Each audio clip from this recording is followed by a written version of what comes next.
Good morning, y'all. Welcome back to the channel. I am Mitchell with Mitchell's Lawn Care, loading up some supplies for some fall aeration and overseedings to do today. Gonna take you along for the ride. So I've got some Blue Tag triple blend fescue along with some starter fertilizer. Got a few properties to knock out today, and gonna take you along for the ride. Let's go.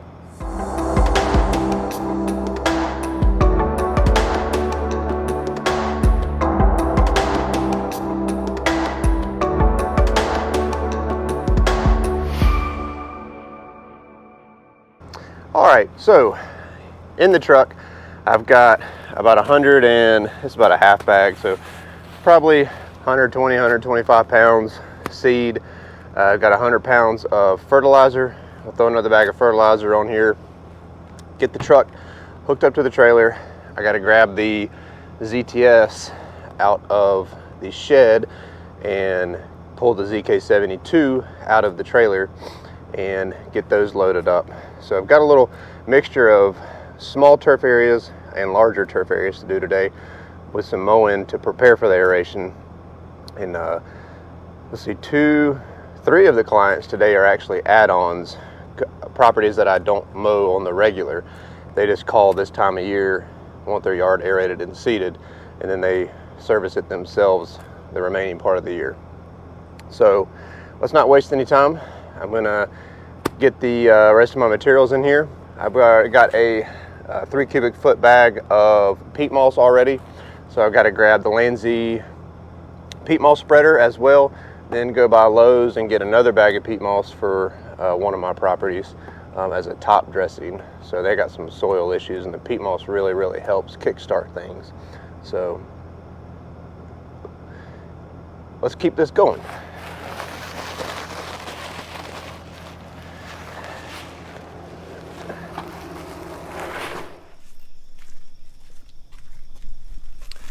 So I hinted to my issues with these trailer tires on my Instagram account. If it ain't one tire, it's another this year. I've got multiple plugs in all 4 tires, and I'm just trying to make it to the end of the season. So this one is leaking yet again. So it's supposed to have 65 PSI in it, sitting at 34.7. So I got a little Craftsman air compressor behind me I got as a birthday gift about 15 years ago. Works pretty good. It's perfect to keep in the outside closet at the house for jobs just like this. Alright y'all, all loaded up, tires aired up for now at least. And I'm headed to the first property, which is literally a rock throwing distance from my house. I'm not going to do any filming there. This family is pretty private, and I'm going to respect that, as you always should. But this one's just going to be an aeration only. He mows and does everything else himself, even throws out his own seed. So I'm not putting my seatbelt on. I'm literally getting ready to pull up. But anyways, aeration only, and then I've got a full-blown service at the next property, which I will definitely get some footage of. So alrighty, and as I pull up, I sent the guy 2 emails that I was coming to make sure the yard was mowed low and cleaned up of all debris. Was it?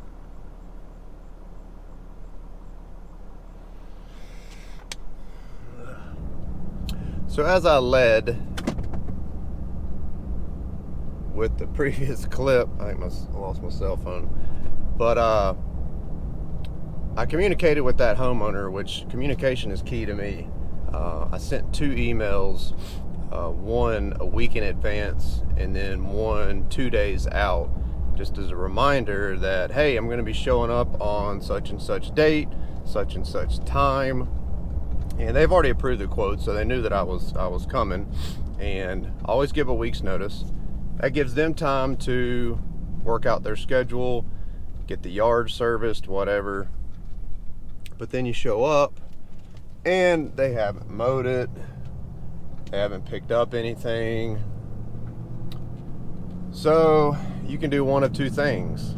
You can skip it, reschedule it, or service it as is. And with the way my schedule is, the weather and everything, I don't have the luxury of just skipping it and coming back to it later, because that may not happen.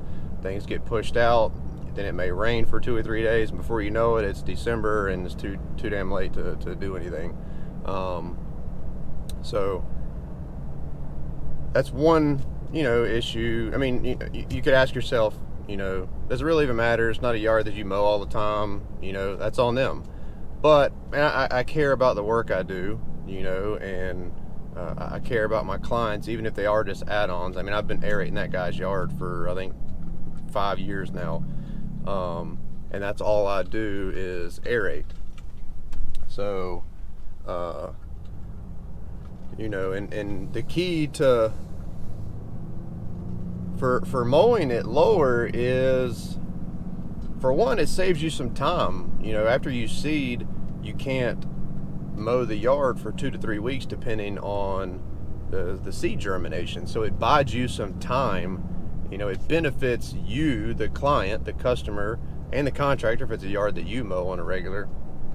It benefits the customer and you to mow that yard lower, so it's not 10 feet tall when you get to it in 2 and 3 weeks when it's time to be mowed again. I mean, it's still going to be thick, it's still going to be tall, but not as bad as it would have been if you just left it, as is, and it's been sitting for 2 weeks and hasn't been mowed. So always stress to your clients that if it's an add-on, let them know. I always do a line item in my quote that states, what I'm going to do, my communication, tell them a week out, what needs to be done before I show up. And if you show up and there's a buttload of toys or whatever in the yard, dog poop and all that crap, you need to have clauses in your quotes, estimates, whatever you want to call it, contracts, that if it's not the way it should be, either one, you're not going to service it, or two, there will be an extra fee for you to do what they were supposed to do.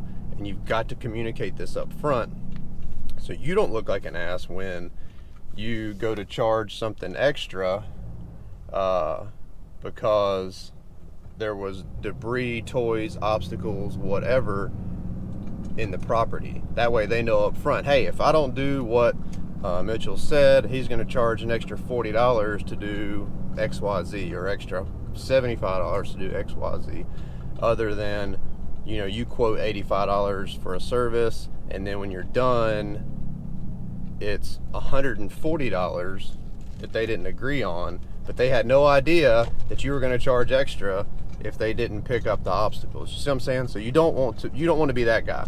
So if you communicate everything up front, they know, hey, if I don't do something, I'm going to get charged extra. And make sure they know that, especially if it's a new client. Like, I don't have to stress that with my existing clients because they know. But new clients, add-ons, stuff like that, if you're only communicating through email, make sure you ask those questions and you get confirmation from them that they understand the ands, if, buts, whys, and hows of what's going to happen. Okay, so hopefully that helps you out. I am pulling up to my next property. It's off of a 2-lane country road, and the only place for me my bumper doesn't like the thorn bush that I'm pulling up to. You can see here, y'all may have seen this property before in some footage, but anyway, definitely gonna get some footage here. These people are super cool. I've been cutting their grass for, I don't know, 8 years now, maybe. I've lost track, 8 or 9 years.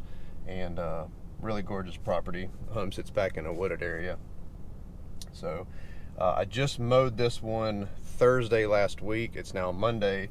I'm going to mow it again because it's got to be mowed lower. So I'm going to mow, aerate, seed, and fertilizer.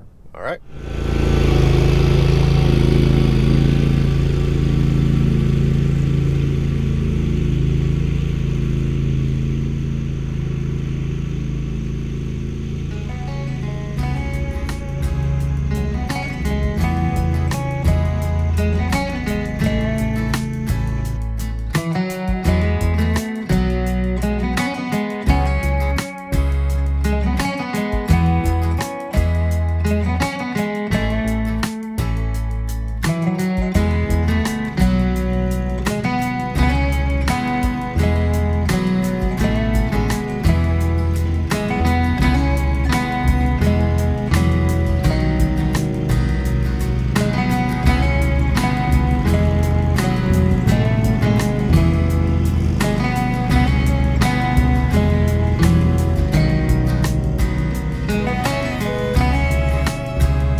Alright y'all, this one is a wrap. Got it mowed much lower. As you can tell, it's brown now because I took it from 4.5 inches to 3 1/4. So got it mowed, got it aerated, which you saw that. Put out the seed, tri-blend, blue tag, fescue, and then got everything fertilized with 18-24-12. Alright, I've got to go to Lowe's and pick up another bag of peat moss and then on to the dentist office. Alright y'all, so I'm here at High Point Smile Dentistry in High Point, North Carolina, and this turf area right here is pretty small and tight. I have already aerated it, plugged it with the Lawnaire ZTS from this corner, this little L shape, all the way down to the front door. So no sense capturing that, you already know what it looks like. But the reason for this is I added the Spyker Spreaders drop spreader and the Landzie peat moss spreader to the fleet this year, and this is a perfect opportunity to use both of them because of the river rock landscaped beds and the sidewalks being so tight. A broadcast spreader is just going to throw stuff, you know, in the rocks, on the sidewalk, just wasting material. So this helps keep everything contained. So let me show you these things.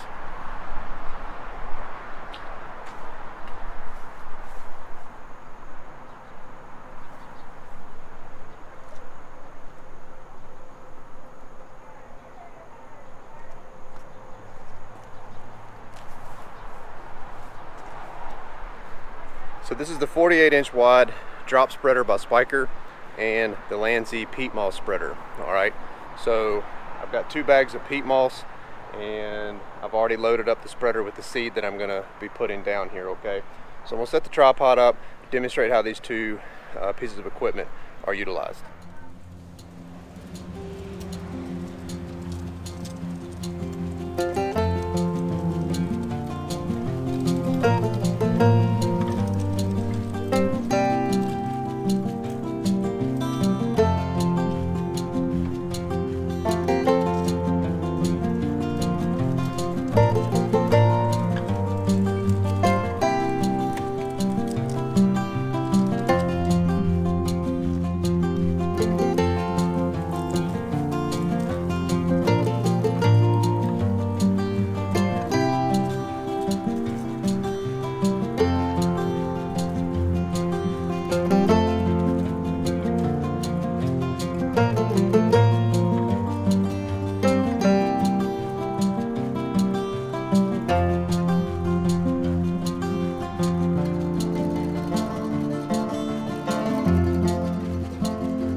Alright y'all, it was a successful day of aerating and seeding.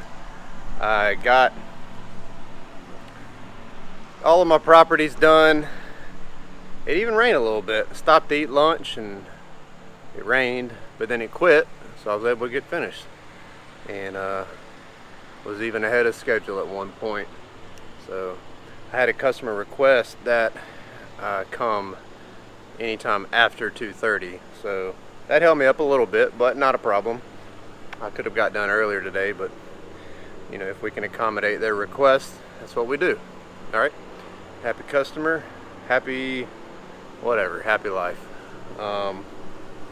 So just got the trailer unhooked. Got to get the bed of my truck cleaned out. I got crap everywhere.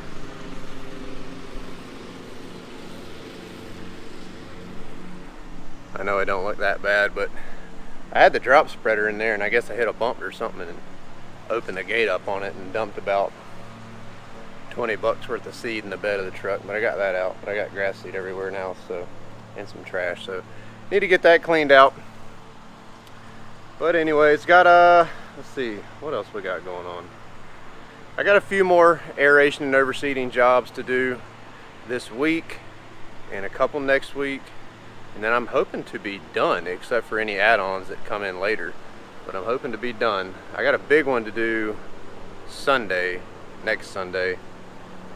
That's gonna take me a while. It's about 2 acres worth of turf, and I gotta mow it, bag it, thatch it, aerate it, seed it, fertilizer. So I'm probably gonna be there most of the day, but I'm looking forward to that.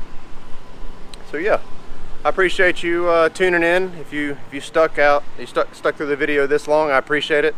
If you got any questions about anything you saw, let me know. Any of the equipment that you saw, let me know. The drop spreader by Spyker is super nice. Today was the first day that I got to use it. I really like it. It's a high quality spreader. I expected that from them. It works great. And the Landzie peat moss spreader is awesome. It is so simple that it's mind-boggling. It's just a handle and a roller. I mean, I don't know how much easier you get with that. And it works great. It filters out all the stuff that you don't want to put on the soil and only lets the good stuff out. So the links for both of those are in my description down below. You can actually save 10% on the Landzie spreader with MLC 10 if you're interested in that, and you can still grab one and get it put to use before the season is over. But anyways, thanks for watching. I greatly appreciate it. Would love it if you'd hit that subscribe button, a little notification bell, so you know the next time that I upload a video. I hope you have a wonderful day, an evening, you're happy and you're healthy, and I look forward to talking to y'all in the comment section down below. You have a blessed day, and we'll see you next video.